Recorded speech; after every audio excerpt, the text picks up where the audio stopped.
Welcome to the Old World Fanatics, your Warhammer fantasy podcast to quench your hobby thirst for all things the old world. I'm one of your hosts, Gomo, and I'm back as usual on a Monday with Andrew and Josh, and late as usual, yes, Mark, that's right. If you saw, don't get angry there. What's going on? This week we're back to basics, timekeeping out the window. Yep. We are scrambling. I was having a look back at the fiddling. Yeah, the history of when we last did our hobby thing. You know, at the time we went, we could probably do one every month. It was like the last one of the year. Yeah, when was it? It was hobbying out the year. It was between the Christmas New Year's thing, maybe. It seems like it was only last week. I can't believe that was that long ago. What is it now? Halfway through April. Like, yeah, I know. What the hell? It's probably true though. The amount of hobby I'm starting to get a bit more done now, but yeah, there was a good 2 months where there wasn't much happening. I mean, the amazing thing is, like, that was supposed to be like sort of the filler thing for when we had weeks where there wasn't much to talk about. And I must admit, we have actually made quite a lot of effort to shorten our episodes slightly, or like just like there's just been so much to discuss. Yeah. There's some of the weeks where we're like, oh, maybe we'll do these 2 topics, and then we get through halfway through half of it. Half of them. I know twice I think you've put and again or version 2 on the topic. Yeah, I know. We'll have another go at terrain this week. Yeah, that's it. Yeah. I mean, we're trying to help people hobby here, so that's why we do that. So hopefully, I think nearly every comment we get about stuff is, I listen to it on the way to work, or I'm listening to it when I'm painting or stuff like that. Oh no, ASB's saying he hates daylight savings. It now starts right near my bedtime. No, that's true.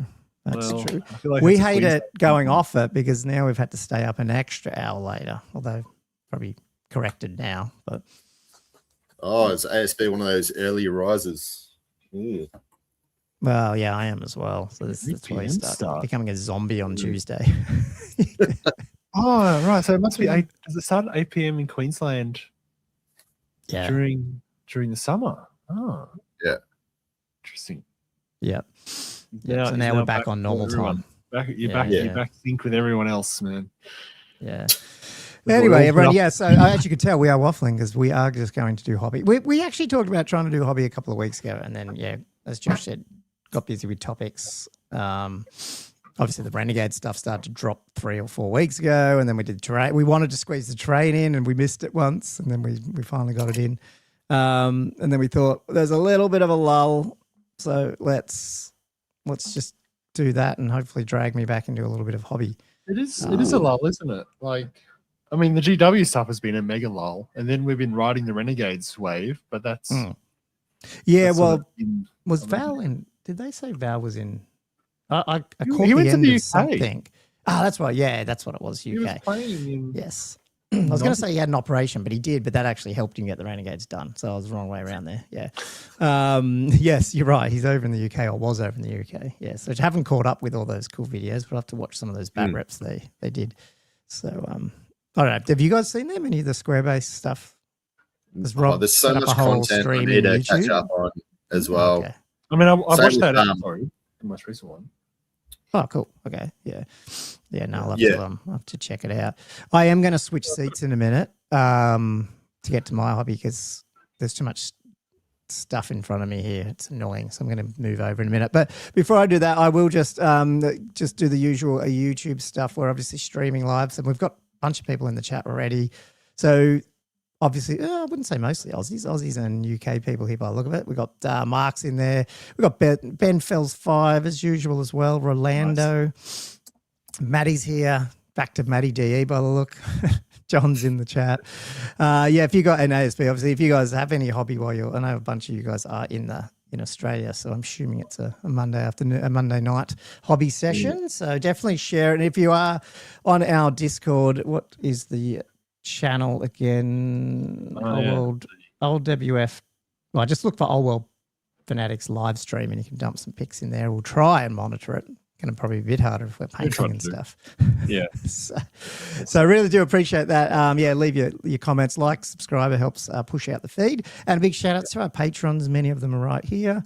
And probably at some point during the stream, I don't know if it's halftime, we've got a few questions, do we, Josh? I think they're ripping me off more than anything else. But yeah, we'll try. Yeah, we got a few Gomo questions in.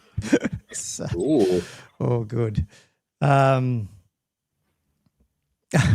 What did Matty said? Has ASB downvoted your Renegades vid yet? Are we starting that yet or not? Not really. No, actually, really good. That really good response to it all. So we'll probably talk a little. Well, we'll probably. I was trying not to. We've got so much Renegades pre and post this episode that I didn't want to like swamp it with Renegades talk. Need a little bit of a break. But yeah, I'm sure it will pop up at some point. He reported it for spam. Oh, love it. That's awesome. Cool. He knows what he wants. Something found. Cool. Okay. Well, with that, there's a couple. Actually, I don't know if Josh, if you had any shout outs, but I've got a definite shout out and specifically someone in this room, actually, this virtual room, not the room I'm sitting in. We have a new podcast coming out from Miniature Realms. It's episode 0, just a little 12-minute, if you haven't seen it, little 12-minute teaser. And it is the great Mark Langley on with Stu from Miniature Realms called The Old Worlders. So I'll put that in the show notes. They're going to be chatting all things old world and a bunch of stuff. And I don't know, I learnt a little bit about Mark on those 12 minutes and a little bit of his history with G-Dub and stuff. So I'm very interested to watch. I can't wait to see episode 1. So I need to give him a shout out. And obviously Miniature Realms doesn't need any shout out from us, but I still think it was, Did the preview give an idea of what their shtick was? What their angle is? You know, like. No, I mean, it sounds like they're going to go into a bunch of different stuff around Old Worlds. Yeah, and just they've got their own different take on stuff. They've both been in the scene for a long time, so I think, I don't want to give it all. I mean, it wasn't a huge episode; it was just sort of teasing. But Mark's sort of got some insight about things happen. Obviously, you see him drop stuff, so I think it's going to be interesting. So hopefully, they get a few episodes out, and people follow that. I like how Stu does that sometimes. He's got his normal stuff and painting, but he throws these little hobby monthly things in and stuff. And then I totally thieved him on a different video series. He just started around 40K and I literally ripped the same name and put it, which was kind of funny, for a different channel that I'm on. So I won't talk too much about that. But yes, that's cool. You'll have a chance to talk about on there. I went, woohoo. So yeah, what was that, later Josh? in the episode? You'll definitely have a chance to address that. Oh, yeah, that was one of the questions, I think. One of the Patreon questions. I had a couple of questions for you guys as why well. You betrayed us all. Do you want me to sit here while you do that, Andrew, or do you want me to move? Oh, you can do whatever, but I was just going to say, before we get into hobby, maybe the three of us can go around the room, starting with Gomo and then Josh and then myself, and we can just do a quick little 2-minute hobby update. What armies have we got on the painting? Very good. In the painting tray. Because I know Josh has got a few things in the works currently. I know you've definitely got some, then I've got some. You can see what Josh has got in the works in the background, but I'm assuming he's not working on that. Look at all that! Look at that terrain popping up behind you there. Oh yeah, I forgot to clean all that up. Yeah, no, that's all I've been doing. Did you want to move, Gomo? So much terrain. No, I can tell you sort of what I've got. Nope. Sort of in the pipeline, and then one of them is I'll work a bit on it now. Yeah. I mean, the problem is, I think I've talked about this before. I'm in a bit of a lull with what full army to do next. I bought all the Cathay stuff, and when your heart's not in it, I'll get through it, but it's not like I'm like, I want to paint it out. And so bloody balloons got nerfed. Got to be in it. How can you paint it? I got through 5 of them, and I was about 4 of them. I was about to do the 5th one, and then it got nerfed. And I just threw it all. I burnt it all out the back.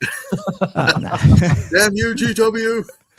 No, I will do it. It's more like, I don't know. I need to. I'm the type of person who needs to get to the point where I know I like my paint scheme. I know what I'm doing, and then smash it out. And I just haven't got there with Cathay yet. I will, but it's just not there. Yeah. And then my usual other stuff is I have until you get it right. And just and that's when it goes really quick. Like Beastman will like that for a bit. It was like, it was a mix of oil wash and this, and then when I worked it out, it just went spat it all out. For me, it's like a mix of starting some battle march stuff, smaller armies, a couple of different ones, and then fleshing out some like my orcs and stuff. And it depends, if I take Beastman to a tournament, then I'll add stuff. But like I want to try and get back to some of my orc stuff.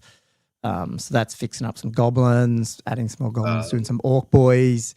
So they've got a bunch of them printed and stuff. But it's just probably for tonight I'll be doing some slayers for my my Slayer host battle march army. Oh, you're getting the battle march out. Yeah, and I thought because on the pod, it was before I saw Sean's comment, but on the pod when you're painting and talking, they're easy to paint. I don't have to like sit here and go, there's like 4 things on them. So skin, hair, belt, and loincloth. Oh, and a weapon. 5. I would love to see how long that takes you to paint, because orange, that bright orange, has got the most terrible coverage. I don't know what. Well, I've already done that. I think we did this on a stream or so. I've done all the hair.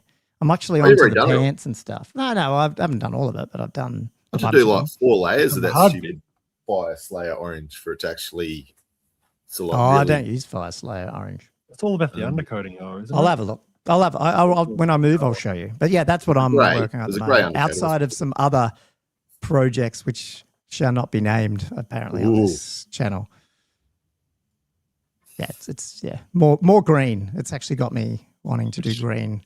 Okay. Orcs. I'm doing orcs with a K and a C. So yeah, I'm back to painting green. Oh man. Yeah. About your other show. Yeah. But it's helped me want to get into the orcs. It's crossed to the dark side. On fantasy. So it really has crossed over. Oh no! Shut it down. Shut this podcast down. Shut it all down.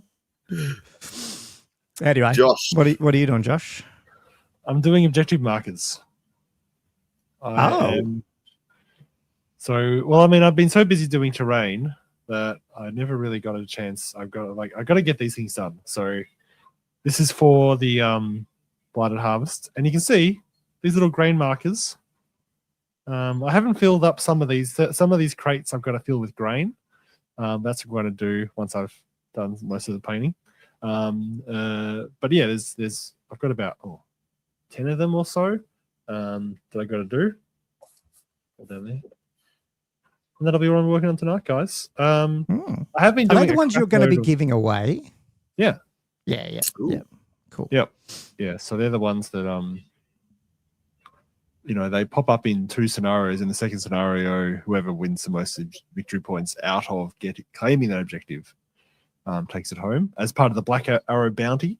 And then if anyone gets all 3 from me, 1 from each event, which seems unlikely, I'll have to come up with some kind of prize worthy of that effort. Okay, cool. Hey, I'm going to move over then, and I'll turn on so I can hear Andrew, but you won't hear me because I'll mute all here, and then I'll jump over in a minute. Well, Josh, have you got anything else outside of that when you're looking at, because you're doing your orcs as well? Any other armies, or they're all? No, I've only been doing terrain. And I mean, I have been working on a crap load of terrain as well. Like, I'll grab this thing. I haven't finished a lot of this stuff yet, but I've got this Tabletop World windmill that I've been working on for ages. And then I ended up doing this whole base thing for it as well, like all the little platform with things on it and everything. And then I've got like an armory going as well, like a looted armory here. There we go, sideways. I've got some better photos of this that I might throw up later in the pod. But I kind of I've got this watchtower, and I'm kind of like, I need something else, like a second focal piece to go on it, and then have like this crossroads board for it. I'm like, I think an armory would go pretty well with that. So yeah, I ended up adapting. Like, there's this like a warehouse sort of piece from Tabletop World out of their brewery Kickstarter. And I just sort of took half of it and then, pretty much sort of just customized it a bit and then printed it off like that. And then added a whole bunch of debris on it. Anyway, I do not have any armies planned. That's it. Like, I'm only be doing terrain, and I will only be doing terrain for the foreseeable future until I'm happy with the amount I have. Yeah. All right. Would like to get some mocks done, but no. had Gummo on for a second. He's just swapping over, but yeah, his audio wasn't working. So, what about you? Have you been working on, Andrew? Or going to be well, working? so yeah, update. Obviously, doing terrain like everybody else. For let's see, have we got audio this time? Can you hear me? Yeah, I didn't realize when this camera is on the additional camera, the audio doesn't work. That's just a StreamYard thing. So can you hear me? Okay. Yeah. Oh, you're good now. I just have another camera for the down view, but it doesn't have the microphone, so dumb me. I put it around the wrong way. I feel like you've gone like underground for some reason. I don't know why. Oh, it's a totally different mic. Is what you mean? Yeah. But like even the camera view, I don't know. It feels like you've gone downstairs into the basement. I'm just across. I have my painting lights down, so that's why. Josh, I was going to ask though, is that the tabletop cottages that you just brought up then before? Tabletop Worlds cottage thing that I also bought? No, I have not. No, they're still sitting unpainted. No, it's not those. Okay. I did it. I'm not sure if you heard me, but it's from they did the brewery. No, I didn't get that one yet. Okay. Yeah. Did you have to print that though? Yeah. Yeah, it was a printable one. Yeah, I didn't get that. Okay, cool. Yeah, the printable one's preferable, really. Yeah, I just didn't. And I've got too much stuff, so I just didn't bother getting the Kickstarter. There's always space for digital files. Yeah, true. Okay, let me see if I can find my extra camera here now.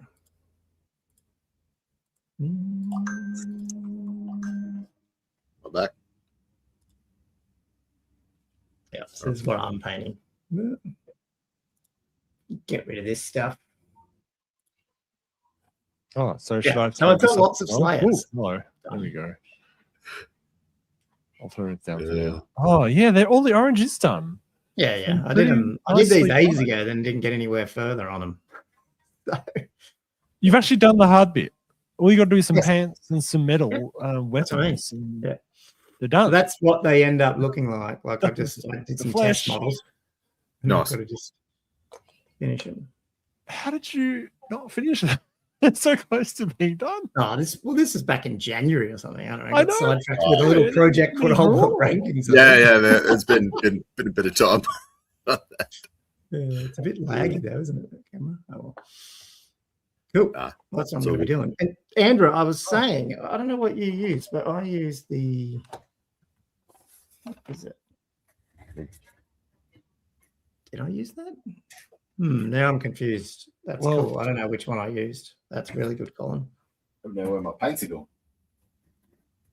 I'm pretty sure I used the Grip Hound Orange. Not this one. I don't know what that one was. Yeah, it looks like it's Rise of Rust. It was this one. Usually I write everything down, but I didn't with these guys. Now I regret it because I can't remember what I used on the metallics. So I think I remember, but I'm going to have to do some tests. You got to write it down. It's amazing how useful it is having stuff written down.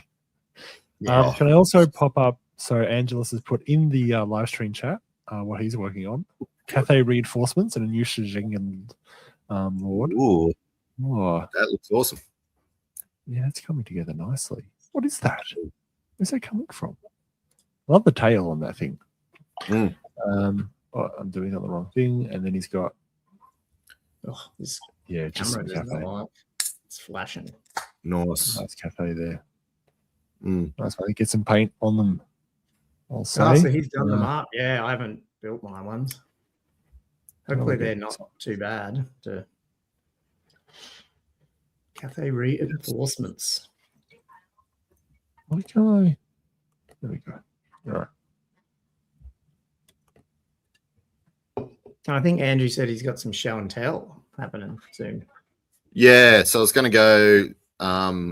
Sorry, when you jump back on, I was going to go through my list of projects currently on the table or in a box under the table or scattered around. So as you probably know, obviously Skaven are not based, but mostly painted. Some stuff isn't. I've printed out a heap of my bases. So it's actually just rebasing them. So I printed out a bunch of bases. It's just basically got to paint up the bases and then throw the Skaven on. But yeah, that's the back burner. I did buy that Bretonian battle box, which I'm looking at right now. Sorry, the starter. I think it was the starter set. Was it? Is that the full one with the rule book and everything? Yeah. You didn't have the rule book? Is that what you did? I didn't have the rule book. I just bought it for like $80 and was like, that's a bargain. But yeah, they're just sitting there still in their plastic, basically. Some of it's together, some of it's not. And then on top of that, of course, everybody knows I've got my Chaos. So I've got the Chaos painted up about 10 blokes halfway. They're still sitting here. Is that the Marauders? Sorry. Yeah, well, I got the Marauders, but I pretty much got full Chaos Army. I've got like okay, right, yeah, everything I need. So that's got to get painted up. So that's 2 armies that need to get painted, but I might just get rid of the Bretonians. And then so this is what I was going to bring up now. So the other day somebody was going to get rid of these bad boys. So I'm looking at doing Orcs, Nomadic War. Did I only bring one up?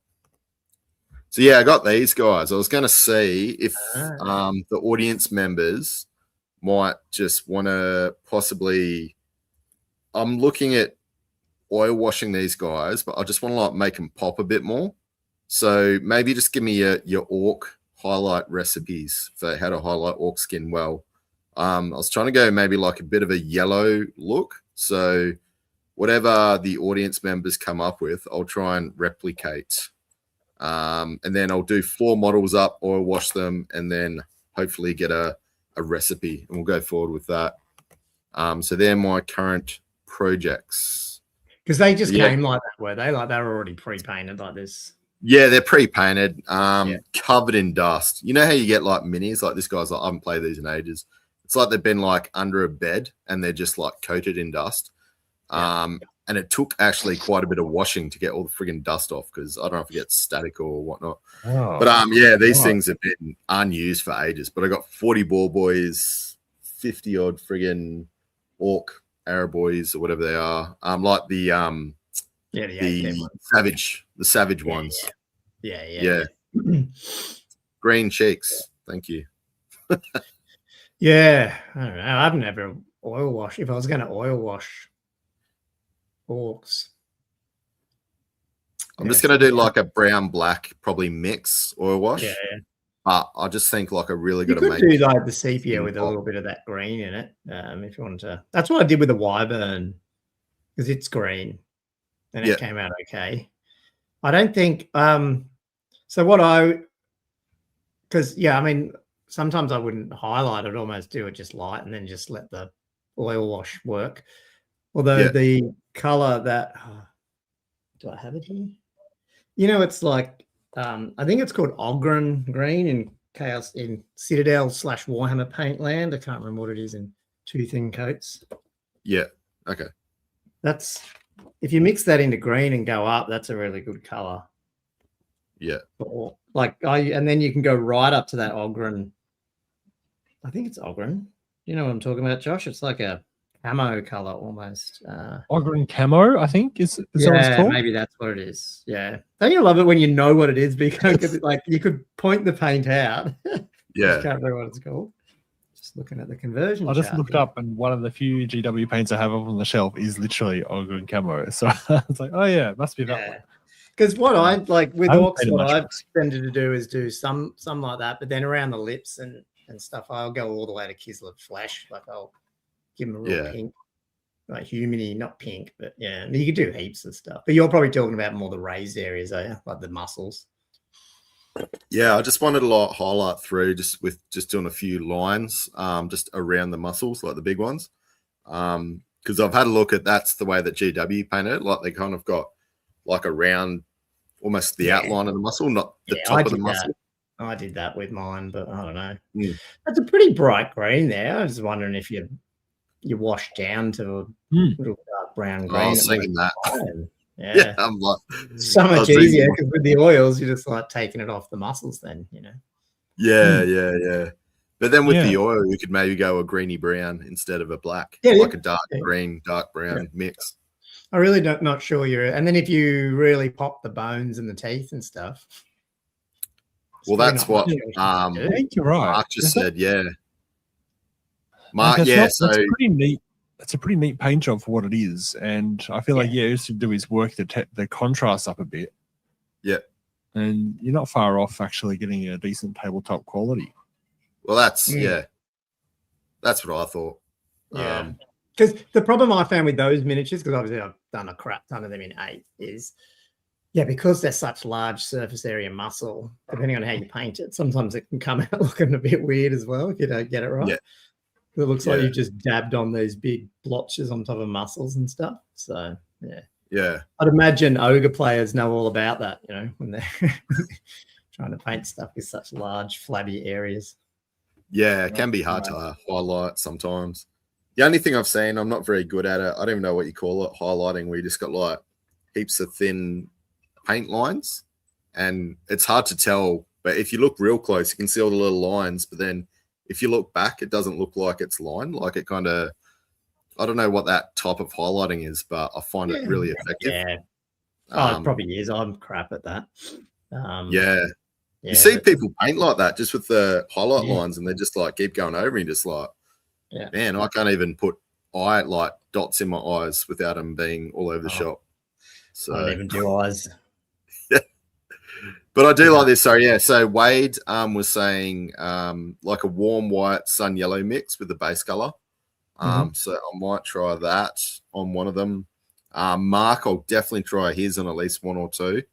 Painting. He's saying what you were saying. So like paint the white bones on as like war paint is awesome. Like the Shaman one film. So I'll have a look at that. And then just maybe making some other bits quite light as well. Like some of the like the edging of the stone and like the leather strips and stuff like that. Might just bring some of them up rather than being, because a few bits of dark, I think. But we'll see. Anyway, I'll take it down. How did you get through? Did you do any of the actual printed stuff, or like will they match with them, or haven't really done it? Sorry, was that for me? Yeah, you know how you've got a lot of printed stuff that I did. Have you done any of that? Oh yet? Oh, the stuff you were printing for him. Yeah, right. Yeah, I've just been putting together 2 chariots really at the moment. Oh, that's when you found out those things are missing. I can't believe. Are they really missing? You couldn't find them. I couldn't find them.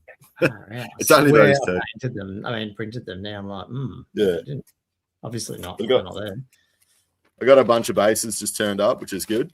And I was going to get just some pigment and sand. So I was probably going to make the bases first, and then just base coat your guys, and then throw my guys on the bases, pre-made bases, and then I'll just go from there. Yeah, cool. So you've done your list then. Well, you've probably got a big list, but you can play around with it a bit. I've done a couple of variations. So we'll see. And most of that stuff was on there. There was a couple of things, like if I want to include the Black Orc or not, then I need like a Black Orc chariot, things like that. Plus I have seen people put a Black Orc on a chariot, like just not a board, like a little bit of a tank war boss. Yeah, apparently they go pretty good. Even with if you can do a BSB, if you can fit it in. Yeah. Just because of the amount of combat res you can pump out. Yeah. Oh yeah. Yeah, that's it. And they're pretty tough, and they don't cost a heap really. I did tell you I have printed your. Well, I need to do those other little bits that are missing, but your other wyverns done and stuff. Yeah, no, I appreciate that. Yeah. Obviously, just sitting out there. Oh, Josh, have you got an announcement to make? Actually, was it a? Oh, I do have. I saw Alex jump on, and I was like, oh. Wait, Ghost. Wait, you talking printers announcement, or are you talking about something else? Yeah. Oh, yeah, I forgot. That's since the pod. Since the pod. Yeah. You got some pictures? Yes. Oh, you probably do. I do have some photos. Well, we don't do that many photos, but hang on. Can I just go back? Did we talk about your dummy spit? We did, didn't we? We did. At the tail end of last week, we did talk about the dummy spit of me getting sick of that Neptune 4. So I ended up getting it. Arrived a few days ago. The P1S bamboo. And it's so much. It's already so much better. I didn't do very much. Like all I did was just a print. Like the thing was, it was just so easy to do. Like I love it. You got out of the box and you just press print. It just printed. I mean, all I wanted to do was print off bases, really, and there they are. Like just, and the thing was, it's so I don't know. I preloaded the file when I was like that night before, and then I was just like, I'm going to do it, print it off while I'm at work, and so I just used the Bamboo app, which also let me just look at what the printer was doing even when I was off the printer, like when I was at work, so I could check to make sure it's pretty okay. But the printer itself can check to some extent anyway. But you know, it's just there's no leveling required. It does it all by itself. It looks like an oven. I love that. How you say that? It looks like an oven. Yeah, there's little buns come straight out of the oven. Out of the oven. Yeah. Oh dear. And then the story doesn't end here, does it? I don't think so. For Josh, someone else do something. Yeah, the story for me is over. Yeah. So I was looking at this for a while, as people probably know, because Alex keeps pestering me. And I was looking at A1, but then Josh just went out and beat me to it. So I'm like, well, hang on. I can't be the only person here with the printer that doesn't work. Well, the funny thing is, Andrew, I was trying to keep the fact I bought it as a reveal for the podcast. And then you kept sending me all this helpful advice about, you got to put Loctite on this, you got to do this, I'm like, I got to stop him giving me, man, I bought the printer. Like, I'm learning all this wisdom for all this troubleshooting you've obviously gone through to get your friggin' Neptune working okay. To a semi-working state. So, but Andy, you bought that same one every time. Sorry, yeah, I got the exact same. You were going to get the whatever it is, the other one, the smaller bamboo. But yeah, and then you just went, I can't have Josh having the better one. Well, it's just the prices, so they're not actually that much different. So you know, you spend an extra $100 and something bucks, and then you get the P1S just seems so much better unit. But and I was so close to buying it as well when you guys did that, and then I went, Andrew's got it. Why do I need one? I really needed it. Actually, print now. You guys, between you two, you've got enough. Yeah, you can do what you want. I don't have the luxury, so I've got to buy it all. Yeah. Well, now you've got technically, if you had them all, you've got 4 printers now. Well, did you? Oh no, 5. Or have you thrown the?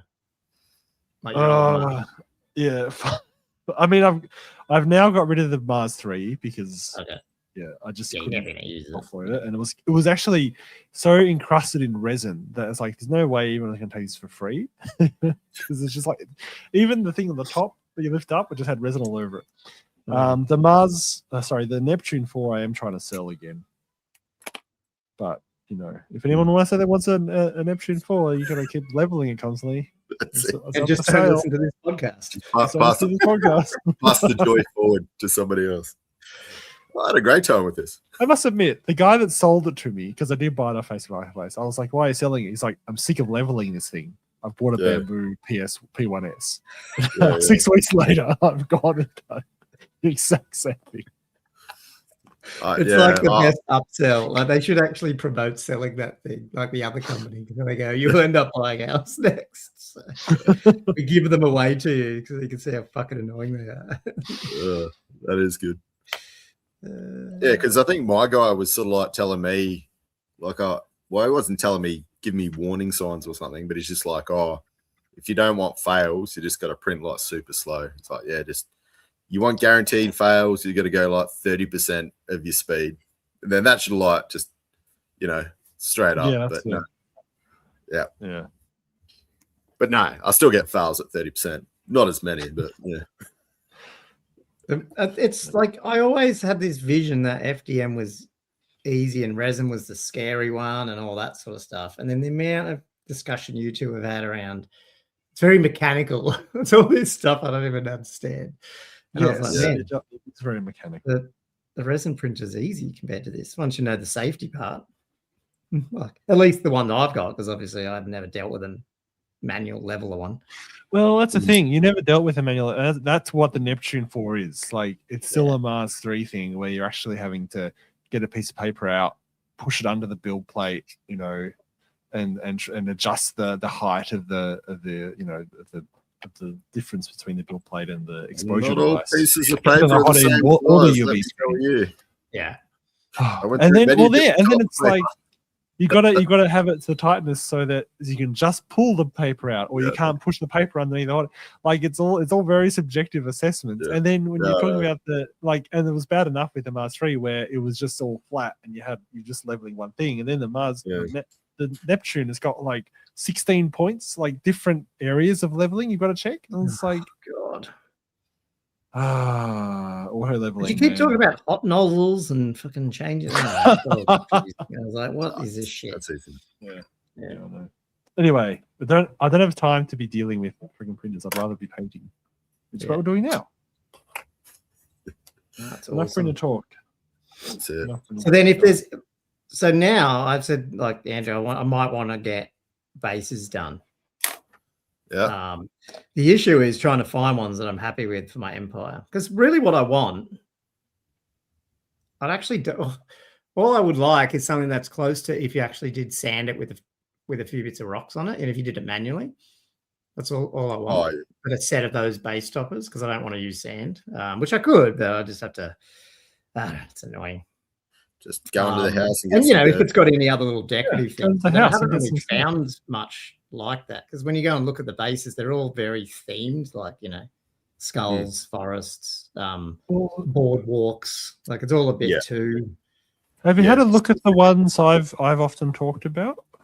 The Mr. Crates ones? I can't remember. Who is it? The Mr. Crates ones on Cults. They're exactly what you want. Because they've got fairly bland, like, sort of. Did you say Mr. Crates? You probably have told me that. But I have. I've said it 3 or 4 times. I've mentioned it. Yeah. Okay. And it's got texture, but with nothing else on it, kind of thing. So, and it's got some good options for dirt and sandy stuff.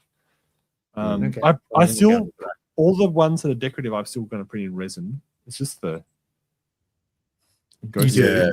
opposite in resin. Because the thing with the bases, if I'm printing it, like if they're 25mm bases and they're 4 or 5 millimeters thick with the decorative stuff on top, they don't tend to warp. It's really the movement trays, or if you're printing off a, you know, quite a thin base, like these ones, like, because they're only 1.8 mil or 2 mil thick.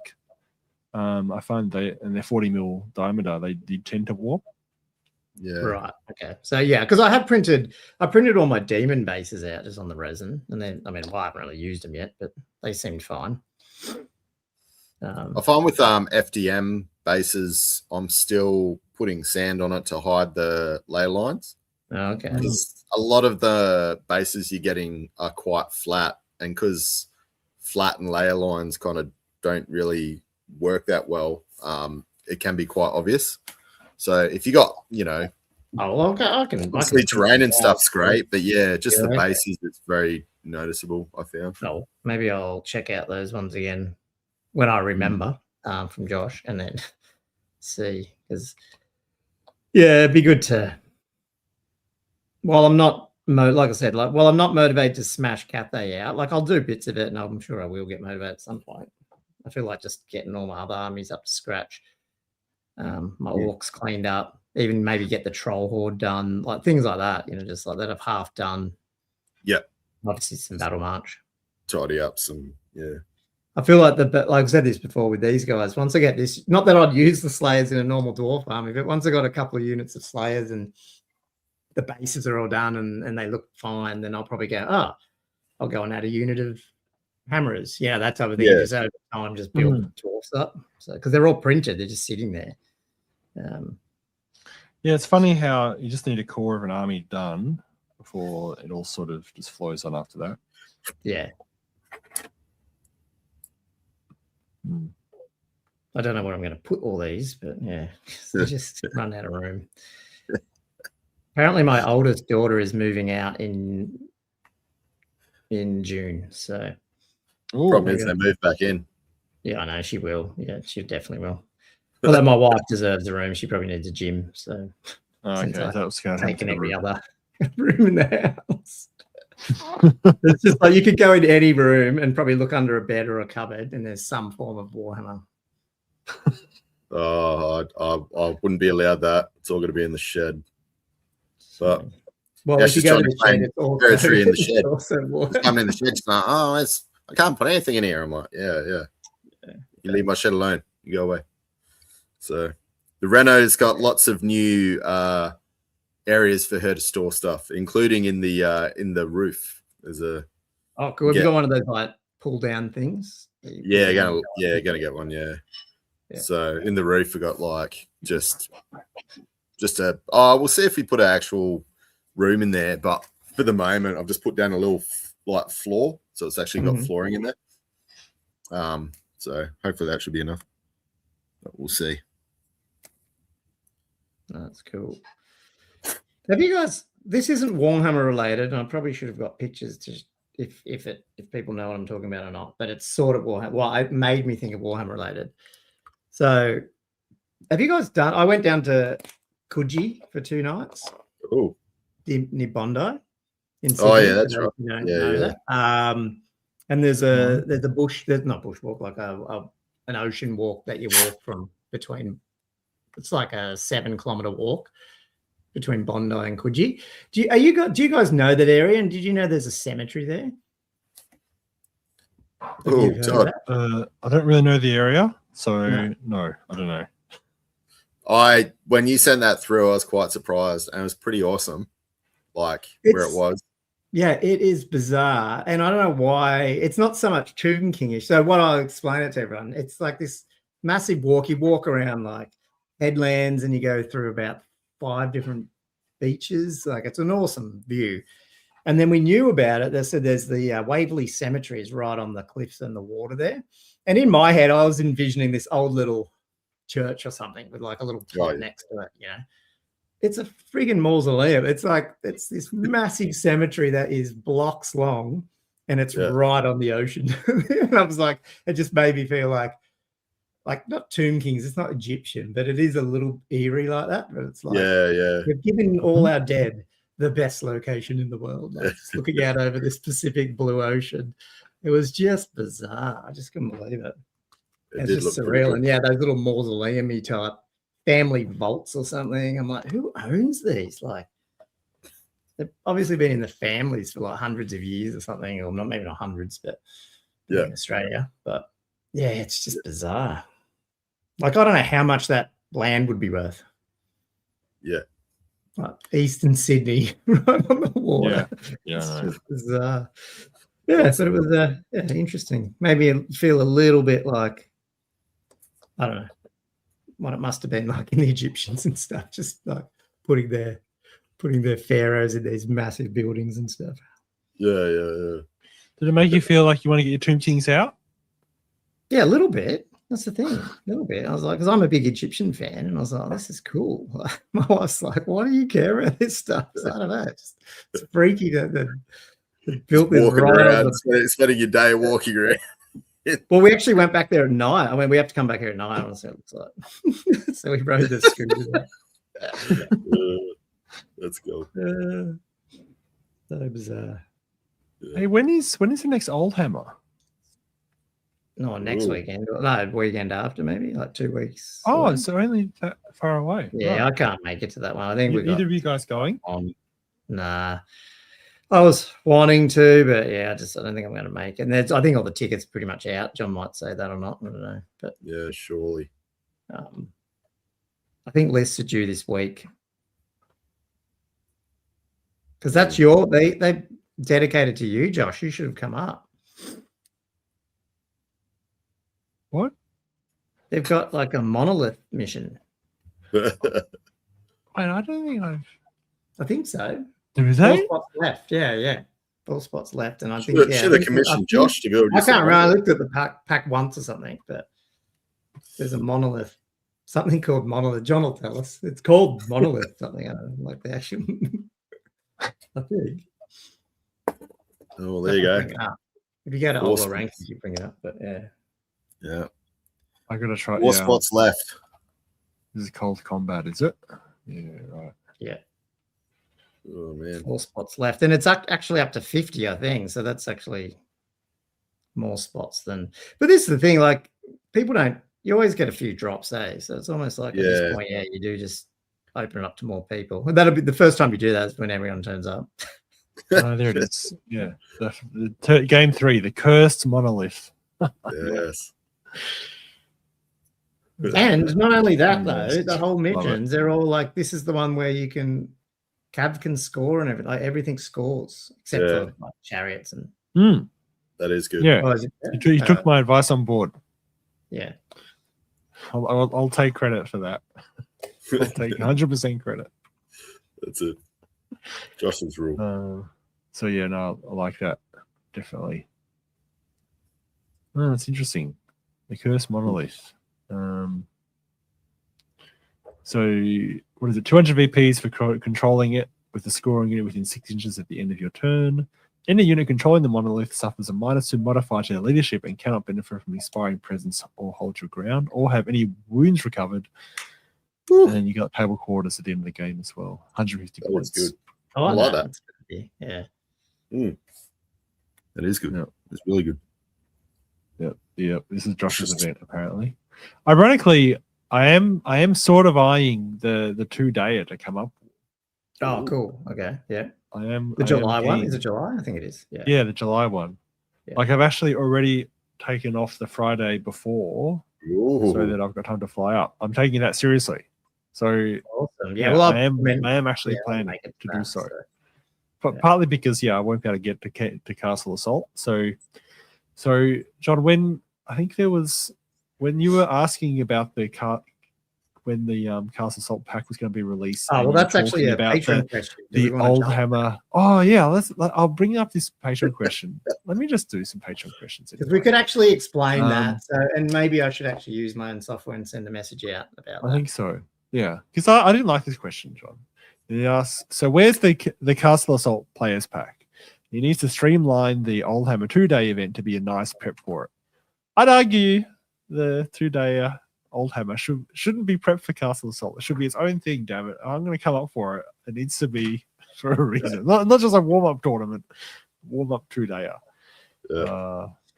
So do you have an answer to the first bit, though?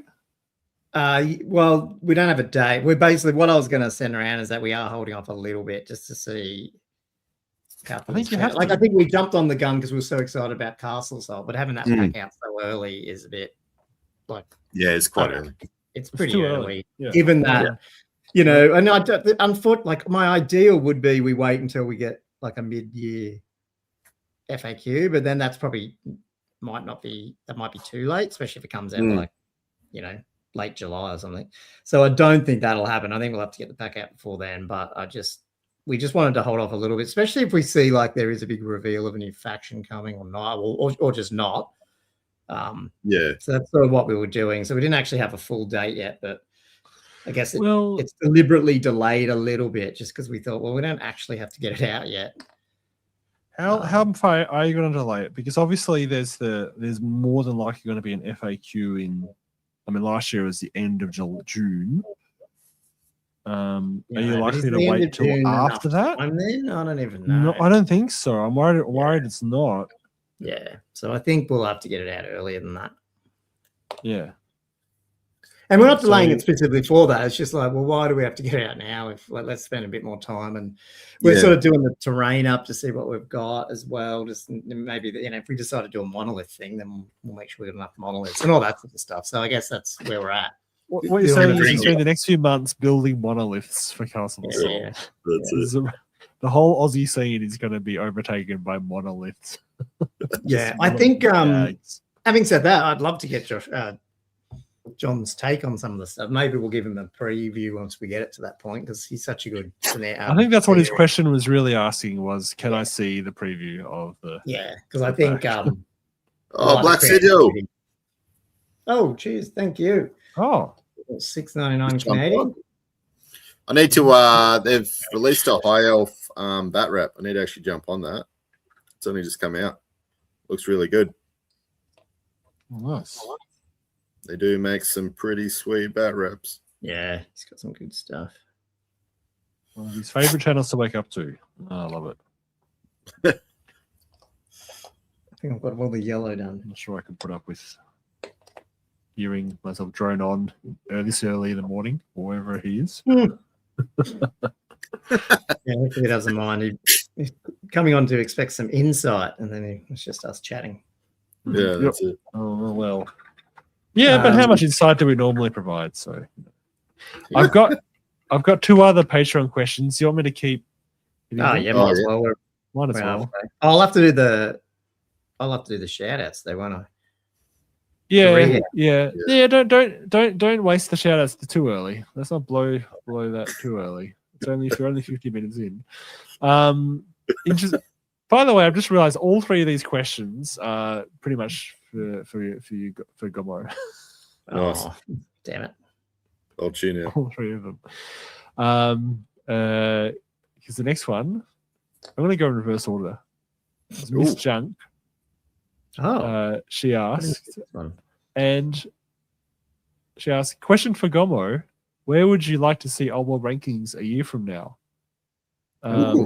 I must admit, when she asked that question, I was reading it expecting a punchline or like something in the tail, and then it was just like, oh, this is just a normal question, which I appreciate. Keeps us on the ball for when she actually has more ridiculous questions. Yeah. But yeah, where do you see Old World rankings in 1 year from now? 1 year. I guess it depends on if they've got the other version out. Hey, I mean, the honest answer would be obviously in terms of from the Old World side of things. It'd be nice if it was like basically where I want it is it has all the functionality that I've been trying to build. So that would be all the full team support, the mobile apps with the game scorer, and probably, I don't know percentage wise, but I'd love to think it would be serving, I don't know, 30% to 40% of the tournaments for Old World. Like I think it can get there pretty quick. Given, and so that's taken a bit out of BCP, chunk out a new recruit, stuff like that. But I mean, the other thing, it's not really giving anything away, is also serving 40K tournaments and 40K builder out of Hammer Hub, which is the engine that drives Old World rankings. So I guess it's sort of, you've got the engine. The thing about Old World rankings specifically for Old World, it is that, but it's also the engine. I want some of the 40K stuff running out of there as well. So that would probably be where I want it in a year's time, because I think then it could be generating some revenue, that decent revenue. When I mean decent, like being able to pay me a couple of days or something like that, just sit there and do it. Do it on the side. So probably that. The other thing, I was talking to the guys about this earlier, the Old World Rankings website though, probably want to start adding more content in there. That's not, so we got the video podcast, but also doing more like sort of what I did with the Renegades article yesterday or today, whenever it came out, is doing that type of stuff, a little bit more written stuff. Yeah. Which would be pretty cool. Because I think sometimes that's what people look for when they go, how do I play the game, or how do I do X, Y, Z? Just seeing an article there with pictures and maybe a clip to a video as well. I think having both would be pretty cool. So I want to try and build that out as well. So just more content, I guess. Yeah, that would be good. And just so people know, some of the things for Old World, like the game scorer thing is full battle games that you can play in it. Integrations with things like Warhol is coming, and then also the faction break, like stats at the faction level. So that's going to come as well. And all this is going to come pretty, it's all coming out in the next few months. Like it's almost there, but for a bunch of this. So it'd be nice to be able to sit back and go, Cathay get beaten by this faction more often and stuff like that. I think that's going to be pretty cool. Yeah, that would be good. Because you were doing, so that was like faction v faction sort of, And obviously that's easier if more people run their tournaments on Old World Rankings, but I can get that out of the other systems a bit easier than I thought, so I'll do that as well.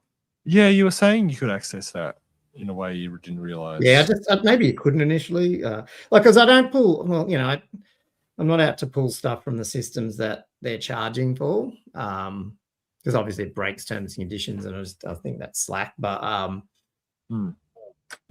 if it's something that you can just drag off the internet through whatever, then whatever, it's there. I feel like that's public domain. I don't know. It's probably. It is what it is with all these type of aggregators and scrapers. What's the ethics of it? I don't know, but end of the day, it's toy soldiers, man. You know what I mean? Like we all. Yeah. It's not some key secret. So. Gomo's aim is to be the next major clickbaiter to replace Abe. Bell of Lost Souls. Abe, was it? Is he the Bells guy? Is it? Yeah, he's the Bells guy. Yeah. I can never remember. Yeah. He loves it. Yep, and then replace Gloomhammer as well. That means we have to publish articles, though, don't we? I mean, the thing about Abe is he does come up with interesting topics even though a lot of I don't agree with. Yeah, he's quite prolific article writer. Yeah, he loves it. No, it's good. I like what he's done for the community. Like Bell Lost Soul's been around for ages, so yeah. And like the other thing, it's just a growing. Like space, like it doesn't have to be. You don't have to go and replace. You don't have to go. Oh, I'm going to go and blow, BCP. Yeah. You can all just adding to it. Yeah. That's like I've learned in all my startups that I run. It's not about. Yeah, we had an article on my old startup once called "We Play Nice with Others." Like how whole thing was, we integrated with competitors all the time because clients move. People jump around between products and. Sometimes you'd go a bit ruthless. Other times you just get on with everyone, and it's what clients like. So, yeah, just internet, the old world days of our lives. Just bit of drama. Internet drama, yeah. I haven't talked to those guys yet, but I was thinking. I was saying to you guys earlier, like that article thing would be cool if we actually had different, especially from Australia, like a bunch of us contributing on there in terms of from the different podcasters, and they can promote their podcast. And it's not so much a network, but it'd be cool to have a bit of variety about that matter. And it'd be interesting. Yeah, so it becomes a bit of a network then. It's good ideas coming from some of the people. Like, there's so many people you have a chat to just in the community as well, and a lot of them are, they've actually got quite a lot of in-depth knowledge, good insight on different things. So definitely. Yep. That's where, maybe in a year, that would be cool if it was doing that. And just see, I guess. I expect it would settle down at one point. But the reality is, if for some reason, if I've managed to, not going to replicate what I've done with Old World Rankings on 40K specifically, but being able to host 40K tournaments. And so I have an army builder getting built as well. I'm doing an army builder. So, that's generic as well, so that way it can do 40K and all that. And the reality is, though, if you do Old World and 40K, why can't you do all of them? I guess that would be the next step, and that's why I built Hammer Hub as the basis of it, and just basically have a tabletop technology suite, if you know what I mean. So see how it goes. Insane. Matty. Gomo's empire. Yeah, I like that. It's funny that isn't it funny that Andrew, like John said that sorry, not that one. Yeah, that one. Yeah, I know that's the one you're laughing about, but this one, the social network of Warhammer, that's the one I wrote in that original email to you guys, saying that's where I want the actual product. And that's why deliberately, if you notice it, everyone has like their nickname is at, like Twitter, at mine's at Gomo, Old World Ranking, and that's going to be global. So if you open up once it's hosting 40K rankings, then at Gomo is still me, and depending on what you're looking at, you can see that I play Old World, I play 40K, or whatever it is, So right. With a social handle, like that's your Hammer Hub handle. Cool. Okay, so it all hooks in. Yeah, it's all global automatically. There's so much stalking going on. All the nerds stalking each other. Yeah. But you're right, it is, because sometimes you have somebody at your local club, you don't even know what they play, what they're into. So, or like you might have met someone, you think, oh yeah, he only plays. You know, I met this guy one day, had a game with him down the local game store, and you're like, oh, we played Old World, but then like he plays something else you play. You know, it's good. Yeah, you're right. It is that good. Well, being able to see that, yeah, exactly. The whole club features, seeing the maps, who plays what games around you. Do a bit of a Tinder / match tabletop matching thing. Imagine that, like it comes up at the end of the game, you got to swipe left or right. That's what I was joking with that. That's what the sportsmanship interaction should be on the mobile. Like it's not, like it's, you don't vote buttons, like you don't say, yeah, the guy wrote, the guy, kept his dice well, he turned up on the game. That you should just walk away, their face comes up and you swipe left or right if you play the person again. That's your best. That's how you rate your opponent on the Old World Rankings mobile app. You don't, but that's what I was wondering. That'd be funny if you did that. Gomo, so Matty just brought up a good point, because I'm a massive Witcher fanboy, books and TV show. So if you do happen to wrangle Henry into something, I need to be into that. Bring me into that phone call. I can be some sort of liaison. Yeah, that would be. Yeah. Has anyone in the chat, has there been new news around the Amazon thing? Or was it just, the last I heard was like the script was done or something, and it was getting sort of, when I say done, the first version of the script was being done and it was being sort of vetted or shopped around maybe for actual producers. I don't know. Like it sounded like it was moving along, but I haven't heard anything. I'm shocked how long John, club pages are coming. They're not. I'm just obviously finishing the whole tournament thing and the mobile apps first, and then and that's there. But I mean, they won't be too hard to do. Some of this stuff I sort of go, oh, the other stuff's taking a bit long. I'll just go on back and smash one of these other small features out quicker. Because this thing with AI, you can have like 10 things running at once, but at some point you got to bring it all together and test it, make sure it doesn't break anything. So true. Yeah. Because the clubs thing will be really cool. Yeah. If you enable the ability to connect over the website, it'll just open up a whole lot of functionality. Yeah. It becomes more than just a rankings website then. No, that's right. Yeah, that's definitely what I want. So. Just realised I've spent the last 2 minutes highlighting this Savage Orcs bum. There's quite a lot of folds and nicks and cracks in there. I was thinking it's probably about time I move on to another area. Quite beautiful. Yeah, it was. Thinking about that's describing. Yep. Now I have to remember what gold I use. This is going to be interesting. Should I do a shout-outs? Geez, I don't even have it up here, actually. Yep. Let's do the shout-outs. Problem is I'm on the wrong computer. I didn't prep for this, did I? Well, I do them, but I can only see the non-Apple. Yeah. Patreons. I might be in. They're the important ones, Josh. That's all that matters. That's non-Apple. Yeah. The apples. You got it up? Just have to log in. Nah, just saying. It sent, because I haven't logged in this browser. It just sent me an email. Log into our Gmail one, but I've got that. So let me do that. Maddie said you need to add a rating page for monoliths. Yeah, uploading them. Yeah. Oh, I've got some ideas about that. No worries. Oh no! Oh dear. Oh. I had a late question. Did you come in? Mm-hmm. Well, I'm still sitting on the third question from Patreon, but then I've got a fourth one coming as well. Okay. Well, let me. I'll read this out. I've got it up now. So these awesome patrons, like they are, sending us these annoying little cool messages at the moment, revenue to us.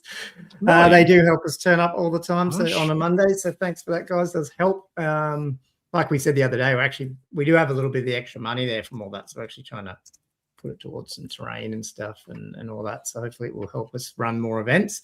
So a big thank you to Jason. And then we've got the Old World Fanatics, a proud sponsor of Snake Eyes, the best teams tournament. We'll see you there. From Danny Carroll, Zeffel, Sexy Dan, Hobbyhawks, Hills, Mark Hewitz, Shabismus, Ambler Doom, Western Sydney Wargamers, Feud Owner, Vinny, Cathay Balloon Man 115, King Passion, the Mustache Rash, Tom Pickard, Not Matt, Jess Tours, Adam Lamb, the Orange Juicer, come ride on the biggest monolith out there. What's it called? Monolith. Also, Empire Archangel Wen. 7137, right. Peter Holman, Mark Langley, Matt Hinton, the Old Warrior, Super Dave, Sporadic Sanity, Mark, Nick, Grand Vanderbosch, Chris Ballard, Cam the Dentist, I joined them together, James McKellen, Liam Fallon, Jay McBride, Flatworld's Edge, Sexy Jelly, Herald of the Old World, Akeel Hurd, Tommy Dogs, Matthew Klein, Perfity Griff, Jess Tors, Wood Duck, Nananum, Daniel Broadstock, Elliot Mitchum, Gilthos, Draconos, Diesel, Denny Gamer, Robert Z, Naughty Knob Polishing Service, the OG Perler. What's that? Gherkin, Gunwitch, the best 15-minute battle report on Zen Fox Games, and then Tom Lloyd, the OG. The OG. Thank you, patrons. Really, really do appreciate it. They're getting longer, some of these ones. It's fun. Yeah. Well, I appreciate that Denny went back in and adjusted his name to the character limit. Oh, yeah. Last week it was just after that, yeah. just completely cut off. And so now a question. So Zen Fox, another Gomo question. Here we go. Why does Gomo hate Battle March so much that he'd rather start playing 40k? That deserves an answer. I don't hate Battle March. I just haven't started it. I'm doing it now. Look I mean, admittedly, in your defense, you are literally painting your Battle March. Maybe we could bring the Orcs. Should do like the Orcs versus that'd be nice. I'd have enough models. Oh, yeah, Orcs versus Slayers. Yeah. Yeah. That'd be cool. That would be. Yeah, and in my defense, I bought those 40k Orcs way before Old World came out. I just haven't got around to doing them, so that's why I wanted to do them. And when I said it's a grand plan, and you heard me about Old World rankings, I feel like I should actually have a 40k army. And I think you would, yeah. I want to get. You need some sort of credibility there, don't you? Two birds with one stone there a little bit, yeah. Not trying to cheat on my Old World love, but yeah. Yeah. You do need some credibility. Like if someone, if it was in the reverse, I feel like the reception would be cautious at best if a 40k player came in and tried to release software for the Old World. So maybe you need an army. Yeah. Go play the Battle March though, guys. Yeah, just need someone to come and build my house. If somebody just wants to rock up, build my house, I'll go play. I would be super grateful. Or paint one of my armies. It's basically escaping. I remember Gomer was like, maybe I'll paint my army. Do you really want to commit to that? Do you really want to commit to that? I haven't even painted mine. Yeah. Maybe I will. Wait. All right. So, and last question that just got put in by Plasman. Do you have any bad hobby habits you just can't quit? For example, when painting, I usually just grab the first item at hand to use as a paint palette. Oh, really? Such as plastic movement trays or an upside-down mini base. This is very hard for me to read. Mini base, like the actual, what are you talking about? You just grab random items and use it. That's funny. I haven't heard of that. It's outrageous. It's making me slightly annoyed. In spite of having a web palette, except in his hobby toolbox.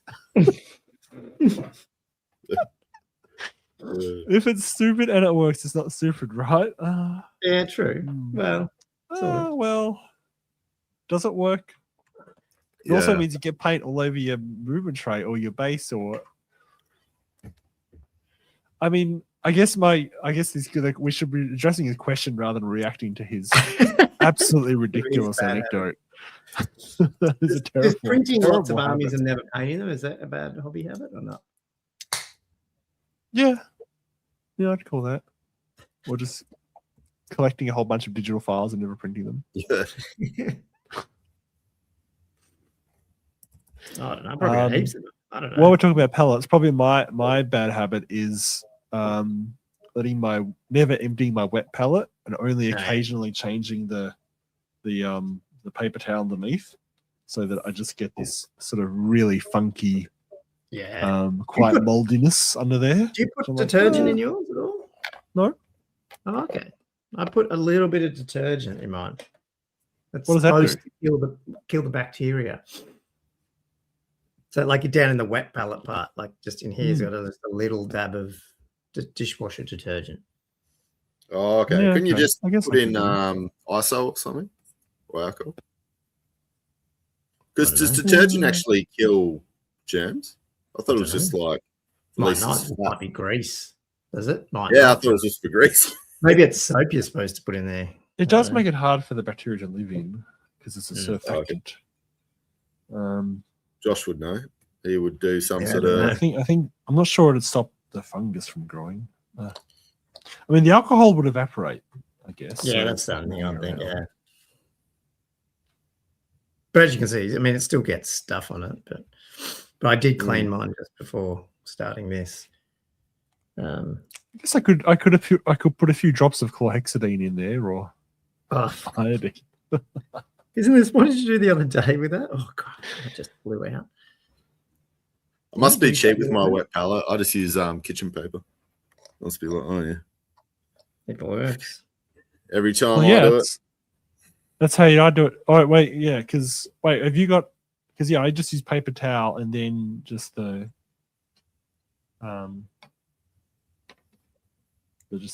paper on top, and then I've just got this old Derwent pencil case that I use. That's actually getting rusted. Oh my god, it actually is rusted under there. Look how badly rusted that is. Anyway, I guess that's my bad habit. Do you guys have any actual other bad habits? No, I mean baking paper. That's the word. That's the word. Yeah, thanks, John. Yeah, baking paper. Yeah, baking paper. That's all I ever use. Yeah.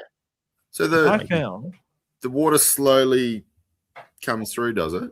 Yeah. That's what I used to always use, and then I ended up buying one. But we were walking on the street one day, and Vivian found this huge thing of 120 meters of baking paper on the side of the road, just in someone's hard rush trial. And she took it home and she gave it to me, like, Josh, here's some baking paper. Like, this has lasted me so many years. So you found an army on the side of the road. You find that where do you live? I don't know. It's just a discarded huge thing of baking paper. This is painting a picture of Josh. He's got this crack down in the back where he's got his meth lab. But like we could do that around our area, like where I am. Well, not my suburb, but near at Windale.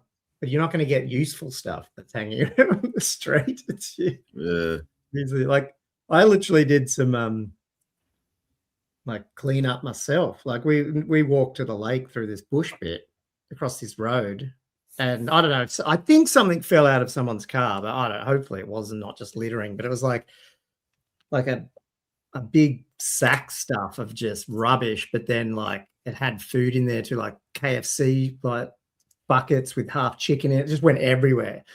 So all along the road was just like probably 2 or 3 garbage bags worth of rubbish. And it's right where we walk. And like we went past it the other day. I went, oh, this is disgusting. So then I went back yesterday with 3 garbage bags and cleaned it up on the side of the road and then threw it in the bin. It's just like, but that's the type of stuff we would find on the side of the road. Your most community spirit moment. This is disgusting. not a Bretonian army that you could use or whatever, or whatever you got. I love that. That just reminds me of like the insane. Simpsons episode with Bette Midler. You know, it was like she's picking up junk on the side of the road. That's a very old episode if anyone remembers that. Yeah, a long time. Give this Midler.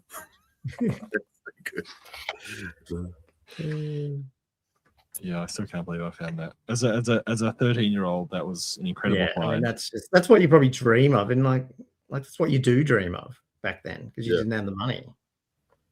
Yeah, So that's right. And that part, that getting the starter box and then getting that as well really dictated my Bretonian your entire existence. Since then, yeah. The amount of money that it's cost you now, it was not free, was it? That's right. What started Josh off on his little curbside rubbish rummager hobby. That's right. Never the same again. I got the taste. Bad habits. And on paints. Morning from Missouri. Sorry, here we go. Started some scaving last night for Mordheim. Hey, Josh. Oh. Appreciate that video yesterday about Legacy factions. Great insights. Oh, that's Landon Paints. Yeah. Landon Paints. He's a really good painter, though, on Instagram, isn't he? I'm sure with a tag like that, a handle. Yeah, I think he is. I think I've followed him a lot. Double plug. Look at that. Yeah. Oh, I should have asked. Now, is that the video that we did last week, or is that the one I just did? Oh, that would have been yesterday. Their time. No, he's talking about yesterday. Yeah. Yeah. One you just did. Yeah. There you go. Well, yeah. Which was a good video. I mean, that was quite interesting because I had a listen of it this afternoon. Yeah, really good. And just really good. It's a good idea to break down. I was worried about it because I was like, I don't want to come across as some asshole. I'm not trying to be an asshole. You don't have to run Renegades. That's not a problem. But I just don't want it to die. I don't know. I just feel slack. It feels slack for that. And I've had lots of people go, like, more than I thought have come out going, yeah, I wouldn't, like, that's the only army I have, Yeah.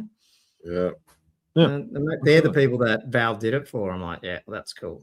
That stat you had of stripping out the only competitively viable list and just looking at the numbers without vampire counts was really quite interesting. I mean, I think the people probably felt that was the case. Yeah, to see the numbers put out like that was really interesting, and then it's going to be even better to see what happens now that we've got 2.0 sort of trickling out. That's the big question, isn't it? Like, what will that do to it? Yeah, and what an effect it'll have on legacy participation. Yeah. Sorry, he's asking about your Instagram. Gomo, is that connected to your Old World Fanatics Instagram as well? I think it was. Land on Paints? Yeah, I think the one I was doing it on, because I did right at the beginning of Old World Fanatics, I was trying to pump Instagram and I was following him from Old World Fanatics, I think, but we haven't touched our Instagram. Well, I haven't for ages. Probably should do that. Yeah, I should probably. That's probably where I recognize it from. Yeah. There we go. Don't you hate when you're like painting heaps, batch painting, and then you get to a color and you look back and I missed that other color or the one you've just done? Like in a spot. Yeah. Damn it. This was that Ben? Whoever gave me that idea for having the that yellow and the green. So it's actually coming up really well. Oh, so this is on you're doing them now, is it? On the orcs? Yeah. Oh, okay, I wasn't sure if you were doing that later and right. Okay, cool. No, I'm doing it right now.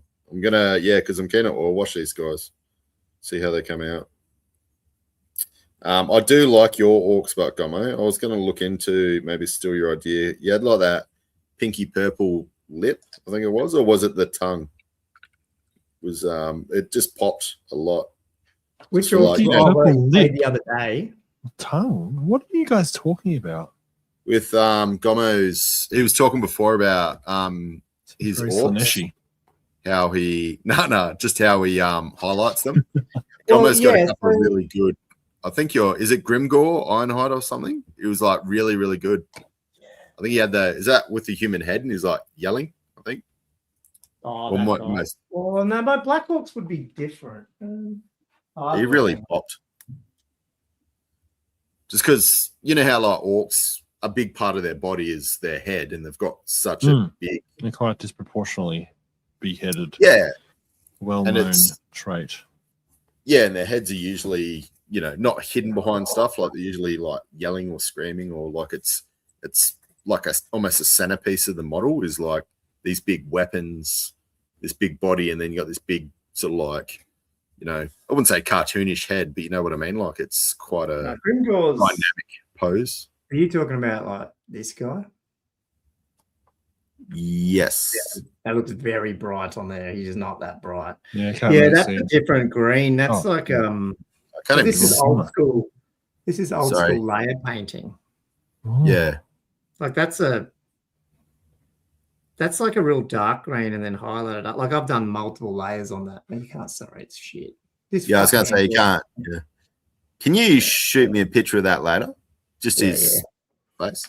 Yeah, I remember that model. Like you painted him like awesome. I remember looking at him quite a few times. I'm like, it was actually, you did a lot of hours on that model, you can just tell.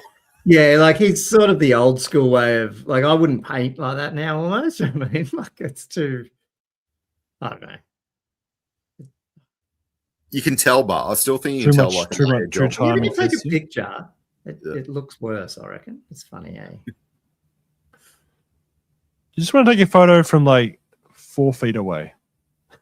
Yeah. I'm sort of standing him up on the. Yeah. I'm really lazy now with my orcs. I use contrast. I'll show you. Hang on. This is bad. This is 40K.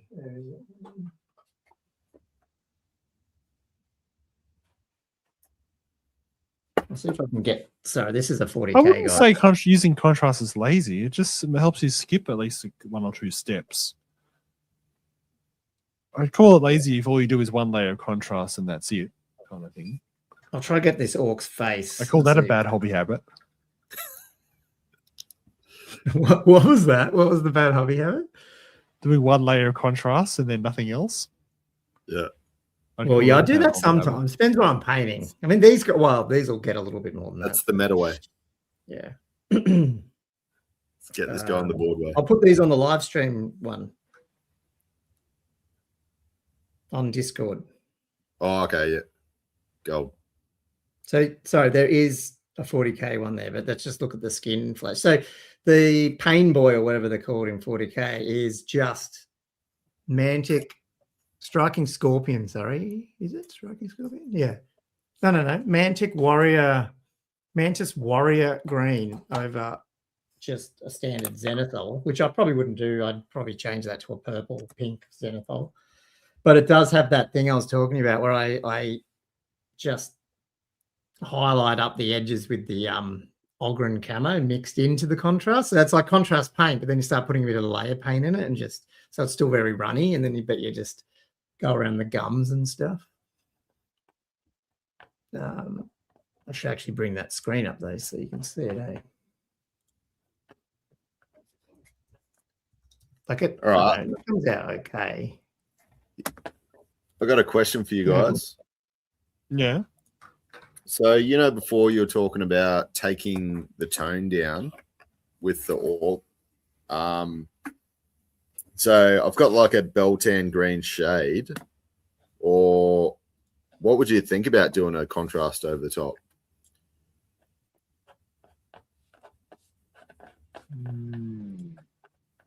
I do have a couple of... Yeah, you want something darker than a wash, I reckon. Yeah. So is this, sorry, Andrew, is this the guy you're talking about? It depends what kind of tone you want from the skin as well. Like even so. like the... I wonder how it would look if you hit it with the Militarum green or something like that. I don't know. You have to experiment, I reckon, to see what tone gives you the right sort of look. But you want something fairly dark and heavy. Yeah, I don't think a glaze is going to be enough. I don't think a glaze or a shade will do it quite. I think you need to hit it with a contrast. Yeah, maybe a diluted contrast, I reckon. Yeah, 50-50 in the medium, so it doesn't overly darken it. But I feel like a shade you might have to do 2 layers of. Yeah, and the Waywatcher green. It's very bright. It's gonna be enough. Waywatcher green. What one's that one? Waywatcher. That's green. The glaze. Oh yeah, the glaze. Yeah. Yeah, you might be Yeah, I right. don't know, Josh. Andrew, is that the orc you're talking about? I believe so. Yeah. Yeah. It's just you wouldn't be able to do that with the one you got there. It's too dark. That's the black orc recipe I was doing, which is like darker. Can't remember. It's an old old Citadel paint. I can't remember what color it is. And then it goes up to like a goblin green, whereas that's the more orky greeny that I do now. Yeah, the new. Yeah. But that's just because it's just so easy. Like that's literally one coat of contrast and then a little bit of highlighting around the I mean, I'd probably do more. Generally, I'd make that go really pink around his lips if it was like a more of a fantasy orc. But yeah, like that goblin is dude on the back is basically that's just contrast. It doesn't have anything else on it. And it comes out like if you want to do it fast, it's pretty good. Because I was trying lots of different techniques for orc skin, but with contrast. So there's all different types, and I don't know. I just fell back into this mantis one, and then now I'm trying it with another one where I've just done that purple undercoat to pink, right up to I guess it is like a bone colored zenithal on top of it, so it goes all the way up to that, and then just putting that mantis over the top just adds a bit more warmth in. Yeah, okay. And you don't have to touch it then, so.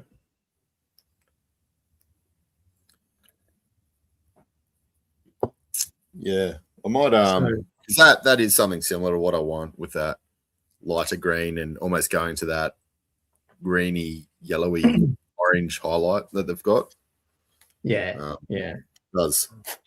Yeah, they definitely pop quite nicely. Well, the other thing I found with this mantis one, and if you just use the mantis with, like I was saying, with the Kislev flesh, all that sort of color. Like you can make it, see, like when I'll show you, like you can make, I don't have Kislev here, but I've got pale skin. I think that's the equivalent in 2 thin coats. Like you just end up mixing it, you know what I mean? Like you just you can go right up. Probably can't see, it's so small. I can't zoom. I'm using that other Android phone, but it doesn't sort of zoom. I can't control the zoom. But like even though I'd be contrasting, then I just put a little bit of the layer paint into it, and I just that way that I'm highlighting with that color, you know what I mean, and just keep going up and up, and then eventually you can go to a full layer. But I don't know, I don't know. I think it's a good way to cheat if you're after a good orc one. Can I put up so Lane paints with? I'm gonna talk to this a bit. He said contrast paints like more skill than folks often give them credit for. I've never been able to use them well. 100%. We've talked about that on the podcast before. That I don't know if I'd give them to a beginner. Like it depends what they're trying to do. Like if it's painting a space marine, shit, just contrast paint the whole thing. But if you're trying to paint like something with detail and leather straps and this and that, it's really hard, I reckon. Yeah, it's actually it's actually hard to use well, I guess is the way I differentiate a bit. Yeah. I've seen like plenty of, you do a bit of highlighting after you actually do the contrast, and they do tend to pop quite well. Like for a a decent, I wouldn't say a great tabletop, but just like a above average sort of tabletop, you definitely use it as like just a base paint. Yeah. I definitely always do the zenithal. I've never got good results out of the fantasy. You know how Games Workshop go, get grey sear spray and then put contrast. It's never looked good. I mean, there probably is a couple of paints that would look good, like Blood Angels orange, I think is always, like reds are always good. Reds are very forgiving. But anything else, I think you need that zenithal. You need that pop in it before you put it on, I reckon. Yeah. Now I haven't tried speed paints and stuff, so I'm assuming they work the same, but I don't know. Actually, here's a question for you. Is a glaze a watered down ink over a watered down wash? That's a good question. Landon might struggle to differentiate. I've always wondered that, how like pigments in inks and stuff I think it's more of a watered down wash. I don't know. Isn't ink got more I don't know, pigment. I think it is heavy pigment, but I think it's designed to go into cracks. I think it's meant to be actually more like a glaze than a wash. Like I think the ink is still supposed to just tone the surface rather. Oh, does it? Is that what an ink does? Oh, okay. Okay, well then maybe it's my understanding. Okay. Yeah, like an ink goes over the whole thing. Yeah, it doesn't, like Josh said, it doesn't sink. Stained top. Yeah, okay. Well, yeah, it's just like yeah. I always envisioned ink just a deeper pigment wash, but I see what you're saying. Yeah. All right. Oh yeah, can I go through a bit of what I've actually been doing hobby-wise? Oh, yes. Yeah, like tonight. Yeah. No, like what I've been doing the last week. Oh, yeah. Actually, I saw you did put. Because I got some photos. Yeah. Yeah. So I've been working on like 5 or 6 pieces of terrain at the moment, all at the same time. And I almost started doing my Badlands table, but then I got distracted because I wanted to go back and fill out. I had some ideas for my grass tables, and I felt like I had to get a farm style one done at some point, because it fit the theme of Blighted Harvest. Yeah, it's going to be all this grain going around. So I got this. No, this is one of the old water windmills from Tabletop World, like one of the original ones before they started doing digital stuff. Yeah. So I sort of put it up on a thing, and then I did print this off. This is also from Tabletop World. This is from their farmstead, which is like a little flight of stairs from inside the house. And I was just trying to think of. I ended up cutting off the top flight and using it as a platform. And that's what I sent you guys this photo of me trying to actually cut up some balsa wood and sort of turning it into like a structural frame. And it sort of kept developing, and I just kept building more. I didn't actually have a plan in my head. I just kept building stuff. And then suddenly I've got this whole platform at the front of the windmill. Because I was literally just going to do like a stone stairs up to the door or something. Yeah. And then next minute I've got this whole little environment going on. That's it. I haven't. This is pretty much where I've got to. I haven't quite actually started painting it, but yeah, I'm pretty happy with how that's come out. So that'll be on my farm said terrain piece, and then also this will be as well. So these are 2 little haystacks, and I've reused some of the fences I used from my animal pens from Bisa Pugno. Now, where did you get the haystacks from? Are they printed? These are, I found them on my manufacturer. Yeah, these are just printed. Okay, cool, awesome. They Victus Miniatures, maybe. And then I wasn't happy enough with the realism, so I did this to them. Oh, God. Jesus! We need to get these on the website. So if you're going to Castle Salt, people, the train's not going to be this good. I'm just telling you. These more dead out.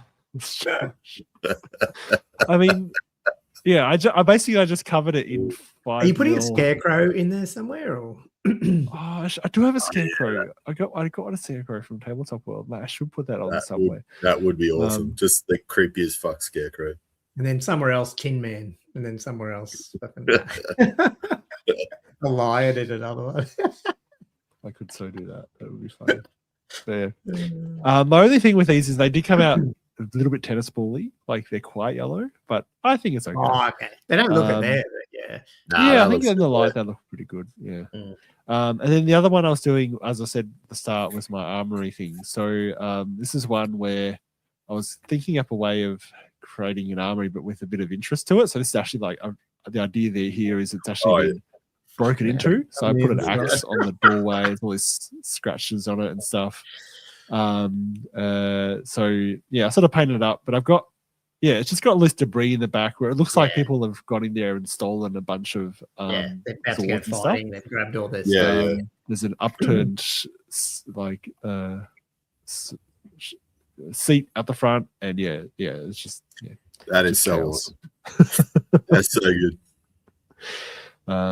So yeah, that's sort of been my hobby, and that's I've been working on some other stuff, but not quite enough to put up. But yeah, I've been quite furiously going at a hobby, trying to get because I want to get about. I've got all the basic stuff. For the when's your grass tournament tables?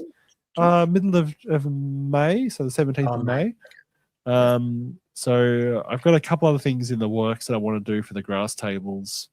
And then I would like to get one Badlands thing as well, maybe. I don't know. Let's see. And yeah, between that and I've got a bunch of this done today, which is really good. Because I only put these together today. And I feel like once these are done, that just frees me up more for getting more terrain done. I've just been obsessive working on terrain. I mean, I'd love to do more orc. Like, I quite enjoyed playing the nomadic war. Yeah. And if I wasn't spending all my time doing terrain, I probably would be doing a bunch of them up to 1,200 points and running them. Yeah. But I just really want to get as much terrain done as I can. What are you going to play? Because you are playing in this Beast of Pugno, whatever. Not Beast. Yeah, I'm player TOing again in Blighted Harvest. Blighted Harvest. I'm not sure if I'm going to do Brett's or Dark Elves. Okay. That's true. Or whether I do find time to get some orcs done and I run them.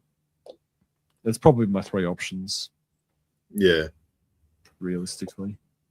Have you sorry, question about but I don't have a baggage train for any of them. So whatever army I pick, I still got to go and make a freaking baggage train.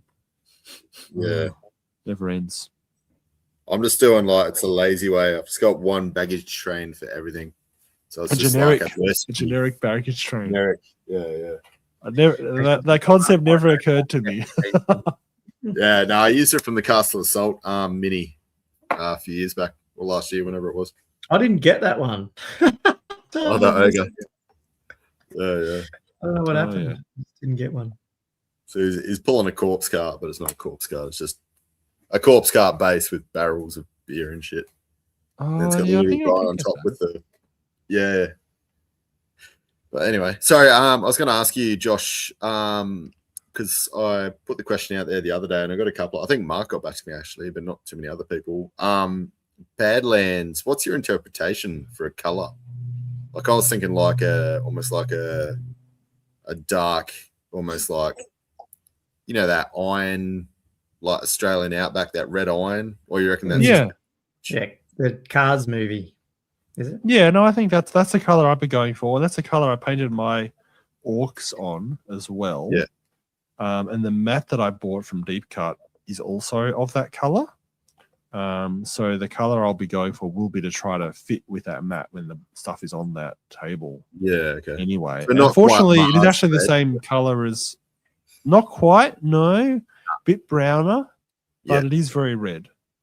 Yeah.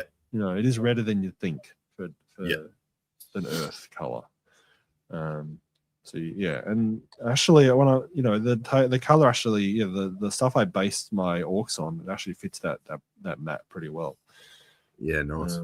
So yeah, you can go pretty heavy red. I can't remember the exact. What was my recipe again? You have to send me a picture of your orcs, because I thought your orcs were more based around like that Border Princes sort of. But you are doing more Badlands compared to a Border Prince. They're based as a Badlands type thing. Yes. Yeah. But I remember, might be the story. They go into the Border Princes and obviously have been warring with the. Yeah, so their theme is that they encounter the Bretonnian army in the Badlands and looted them all. And it's sort of heading around. I think in the story for the Beast of Pugno was that they were then heading towards the Border Princes, because that's where the Beast of Pugno event was set. What color did I use the bases for? Where is it? Oh yeah, no, I just used a few different dark red, like ruddy fur, burnished red type stuff, speed paint colors, and then hit it with some red leather and orange brown dry brush, and then off white, and then some dark red wash, kind of thing. So yeah, it ends up being a very reddish browny base. That's what I did. And then I'm not sure what I'll do with the terrain. I'll probably do a similar thing. I'll probably spray it first with a reddish sort of dark red color. But I must admit, especially when I'm painting those buildings and stuff, I'm finding that I just use contrast for most of my time. I don't hold off. I just use it, especially for buildings, because I feel like buildings, I spend a lot of time painting, and I want them to look okay.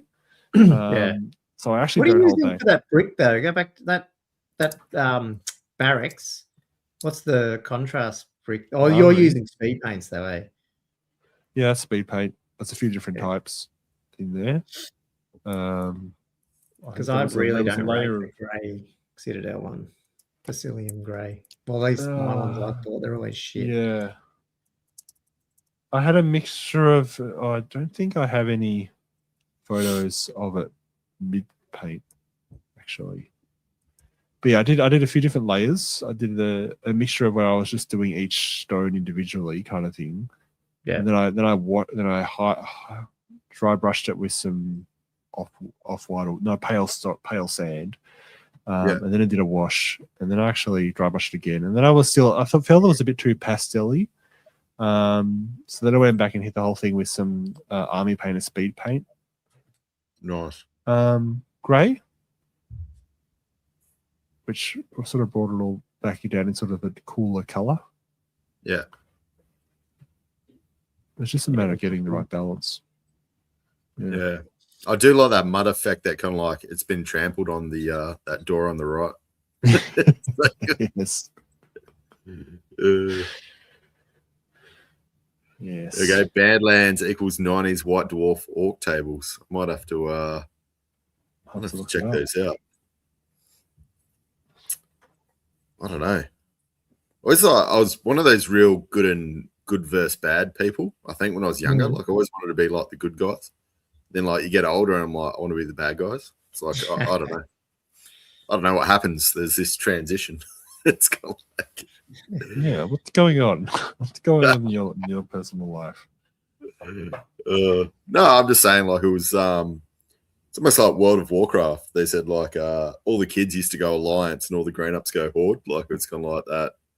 I don't know. I think it's just that thing is kids like I suppose the good guys, and then as you're adults, you're trying to go towards the bad side a bit. Everyone likes the superheroes as kids. Yeah, that's true. Yeah. I think so.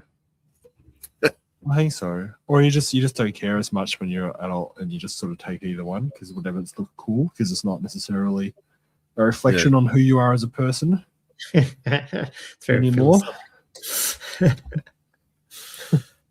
I'm as part of these renos, I'm going through the Lord of the Rings audiobooks. Josh, I'm trying to remember. Did you say you weren't a fan of the books, or you didn't read the books, or you couldn't? I couldn't read them originally. Or maybe that's Gomo saying I read them. It must be Gomo. And you're a big fan? I remember somebody wasn't a big fan. No, definitely was not read me. them. Yeah, at school I didn't get through them, and then I did. Too much singing and took me too many goes. Then eventually I did. And then I remember reading, and then I saw the first movie, and then I went back and read them again. So as an early 20-year-old, I had read them once, but I wasn't even a big fan. And then obviously saw the movie, and it just made me understand it more, I think. Yeah, it was weird because like when I watched the movie, I'd recently read the books, and I remembered all the inconsistencies between the movie and the books. Oh, because it's vastly different. But over the years, I haven't gone back to the books at all. It's probably been over 20 years since I read them. Yeah, same. I completely forgot how different the books actually are. So going through the books and listening to the books again, you're like, man, it's it's vastly different. Is it right? Yeah, no, I have not. Actually, and the end one. Decades. Yeah. It's just like the characters, like there's just so many characters in the books that, you know, they've just sort of like amalgamated the main characters as all these other characters, I suppose. Like a lot of their scenes are because, you know, I suppose within the confines of a movie, you're trying to watch and enjoy. You don't want to have random characters coming out of left, right, center. Yeah. There's definitely bits that dragged on in the books a bit, but I mean, it is what it is. Yes. Did I tell you I finished the books of Gottfried Guernsey? No. But how far, so you haven't gone into the AOS ones though, right? I did beforehand just because somebody posted some up that might have been for free. Right. Okay. Just listen to a couple. But no, I did listen to the Doom. Yeah. Gottschalk has a pretty good Doom. Yeah. Well, Felix Bar, that was a bit of a letdown. But yeah, I have sorry, no idea what that's. Maybe Sorry. don't spoiler it, but yeah, I would assume I don't know what happens to Felix. So yeah. Yeah. Oh, it's kind of for both of them. Because I think Felix is sort of lost in Age of Sigmar. Like he's not. He's kind of one of those characters that didn't transition over that you know about. So, is there a chance he'll come back then? But in Age of Sigmar, he could be there now, and you don't know. Right. But no, it was kind of dark, but it wasn't terrible. But yeah, no, it was pretty good listen. Same with the Archaon, novels. They went for a long time. There's a duology. Is that the term? Not trilogy. Like just 2 books. 2 books, yeah. Anyway, the 2 books get a. Did I get a phrase? A sequel? Yeah. I don't know. It's a duology, I think. Duology. Never heard of that before. No, I haven't. Yeah, I've only heard trilogy, and then I saw this. But yeah, that was quite interesting. Listening to Archaon, because he's a good guy at the start, and then he turns bad. Like it's that classic. How did the bad guy become bad? So it sort of like takes you through. He's the good guy. Sorry. Hey, is that Archaon you're talking about? Yeah, Archaon. Yeah, okay. So it kind of goes through that, classic. The good guy's disenchanted with the good side, like he sees the bad in the good. Not to say that the bad is good, but it was an interesting read. Audiobook. I didn't read it. Where does that sit versus the End Times, that book? Or does it go into? Was that when it came out? I can't remember. It's weird because it goes through time within Chaos Realm, and you know how like the time flows differently. Yeah. So it pops out later, but I think it's before because Archaon comes back twice, doesn't he, into the world? Maybe. I can't remember. Possibly. I'm not the best on Warhammer lore. Yeah. None of us are. Ironically. I'm trying to learn. Yeah. But there's so much.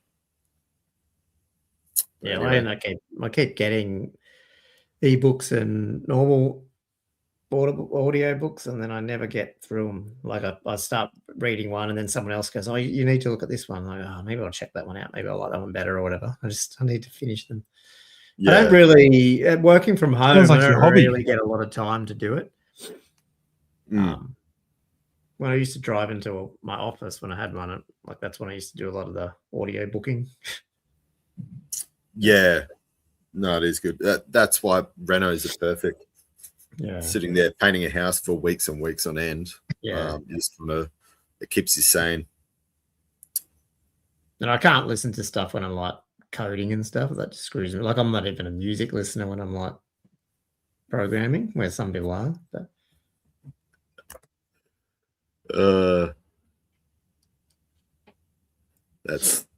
that's the quote of the night right there. Talking to Steve how hot Viggo Mortensen would be. Yes, but he won't be in the next series. Guy's really young, actually. Wow, he looks quite young. He's got a bit of a baby face to him. But should be pretty good. I'm assuming it's a trilogy. They got to milk that for what it's worth. Yeah. But there is quite a long time period between The Hobbit, I suppose, finishing and true. The Fellowship. So it'd have to be Like, I don't mind trilogies. I just thought that they really, I don't know, they took The Hobbit way too far, I reckon. Yeah, it did go a bit out there. It could have just been 2 movies, but even that would have been a bit weird. Yeah, like, I understand, like, one movie wouldn't have done it justice, probably. Like, they knew they could milk it, but... Yeah, there was a lot. They had to put a lot in there. Yeah. But, I mean, so, like, what? I suppose Fellowship, Bilbo's, because he's got, what is it, 111th birthday. And then I think in The Hobbit, he heads off and is around maybe 60 or 50. So there'd have to be maybe 50 years between The Hobbit and Fellowship, possibly. Right. So it's a long gap for them to put 3 movies in, I suppose, if they want to. Yeah.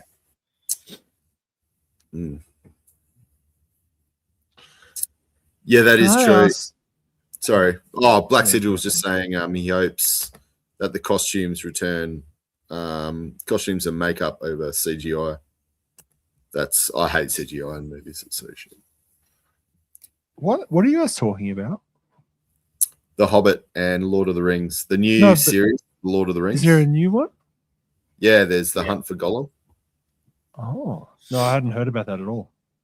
Yeah, I think they started filming. It's got like Gandalf's going to return as Sir Ian. What's his last name? McKellen. Yep.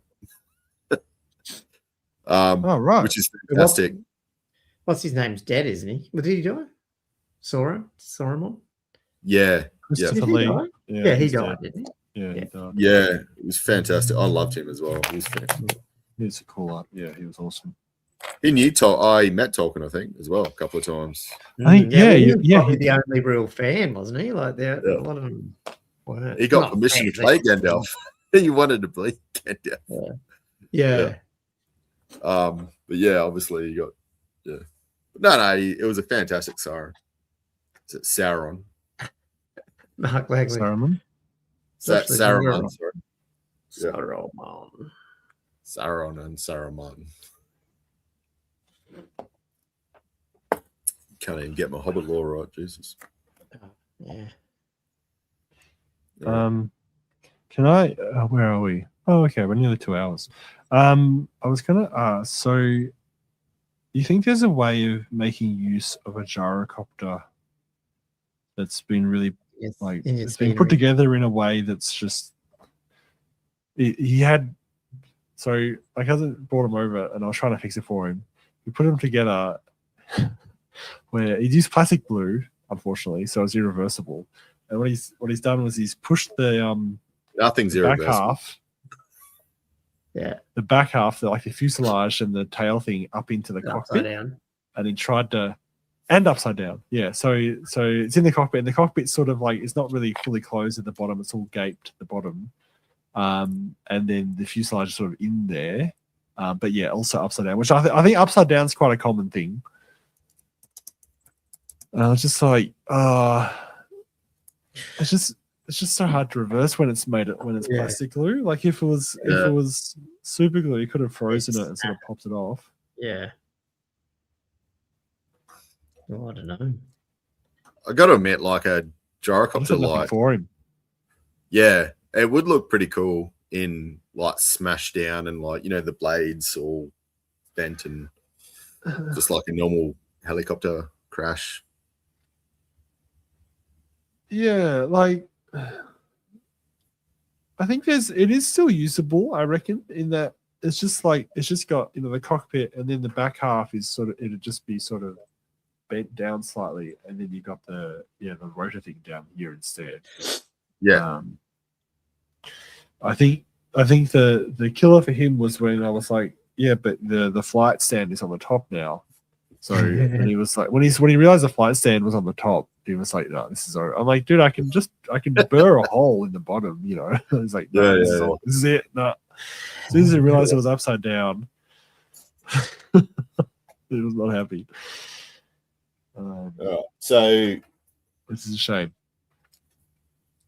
So did it end up like how does that work? Was it like like that, like the spinny thing on top. Like the rear Yeah, rotor. and then also it was further. The whole thing was pushed further into the cockpit as well. So like the cockpit was like only like 3/4 closed. So it was sort of pushed in. Ew. I know. He's done a number on that. Did he do that then, or did he get it that way? No, he did it. He did it. And I remember him messaging us while he was doing it, like, this thing is shit. Like, he just absolutely. They are a bit fiddly. So annoyed at how fiddly it was, and it turns out it's because he was doing it. Totally upside down. No, they are a little bit fiddly. Are the instructions done? They I can't are. remember. I've done one of them, but I don't think the instructions are very good. yeah. They are just fiddly, and I think that it's just not intuitive where the motor goes and stuff. Yeah. No, that is. I don't know. I'm almost a bit disappointed that the gyrocopter is like it's almost too steampunky for me. Like it's. I don't know. I kind of like the original one a bit. Like if they. It is on the edge, isn't it? Yeah, it's a little bit too much. Bit too much. Here's me playing a fantasy game. It's just not real enough. Well, we have our own universe developed in our head, and it's got to stay by those established rules. You can't have orcs with a K running around shooting friggin' blasters, whatever they do. They need to become one of those toxic Star Wars nerds. This is bullshit. I do love me some Star Wars. That's it. I'm allowed to bag it out. Are we just kind of 2 hours? What? Yeah, should we wrap it up? Or like, what do you guys do? Is there anything else that we want to talk about? Yeah, I have finished all the yellow and all the gold. So it wasn't a heap, but there is 35 of them here. So I got something done. Yeah, and I cracked through a bunch of my little objective markers, going from pretty much white at the start of this podcast. Yeah, so productive doing a hobby time. You get so much crap done. There's no stress. It's good. I got almost nothing done. I've just been talking shit. I got 2 layers of glaze, a bit of highlighting, and I got some Beltan green on one. Just I reckon you could try with the orc skin one. I reckon the orc skin contrast. Yeah. Because it's actually a bit. I don't know. I don't like it because it's a bit cool, but I reckon on that green it might work okay. Yeah. Which the GW one? The GW contrast. Yeah. Diluted. Yeah. It's called orc flesh. Is that the one you're talking about? Yeah, orc flesh. Yeah. Yeah. All right. Yeah, I might give that a go then. It's a bit dark. As well. I do have one more I can use. Yeah. I'm using all the stuff that I know I probably won't use because I got like 5 or 6 musicians, and I'm like, how many musicians do I really have? Yeah. Same with like standard bearers. I'm like, Crash gyro terrain size 1 large guinea pig. Because yes, all the units in this podcast are based on guinea pig size. It's so good. Oh well. Next week we'll probably be chatting ogres by the sound of it if Val gets. Sounds like it'll be ogres next. Well, hopefully it comes out before the podcast next week. Seems unlikely. I reckon I think he's getting out this week, so hopefully. Oh, this week. So in a couple of days. Yeah. Yeah. I think that's what he said. That'd be sweet. So. Poor Val. I was trying to do all this work, and like everyone's like expecting it was going to be like week back to back. It's like, what's going on? Yeah, no, I definitely want to go watch his bat reps because it's obviously he played orcs too, didn't he? Didn't he take orcs over or something? I don't know. Yeah, he took orcs. He ran with like 12. Oh, because they did that video about, I haven't watched it, something about his 12 and he fanatics. was just not enjoying having to move 12 fanatics every turn once he'd release them because it's just. Yeah. Apparently, Skaven Renegades did pretty well. I did actually look at the results, but they mentioned in that podcast that there was a Skaven Renegades running the draft episode, and it was quite fun to play. Look at it. Yeah. We'll have to work out what my next full army, like, you know, in terms of if I'm going to just stay with orcs for the next game or not. I don't know. Like if I play like in the next one day or 2 day, depending on which one I do, I don't know what I'd take. So as a full army, these battle march ones are fine, but yeah. Yeah. If I was going to cold, I'm not. So if I was going that cold one, I was going to try and do the 3x5 dragon ogres. But I just couldn't get a hold of dragon ogres that I liked, so that wasn't going to happen. But that'd be pretty funny because they can score as long as they don't lose. I've got some more dragon ogres if you need it. Yeah, but they're the ones I've got from you as well. They just shitty to glue together. I'll pay you to glue them together if you want. Oh yeah, you got to get that boiling water out. Oh, yeah, pain in the ass. To the point where I was about to start buying $200 US dragon ogre plastics because you just can't get them.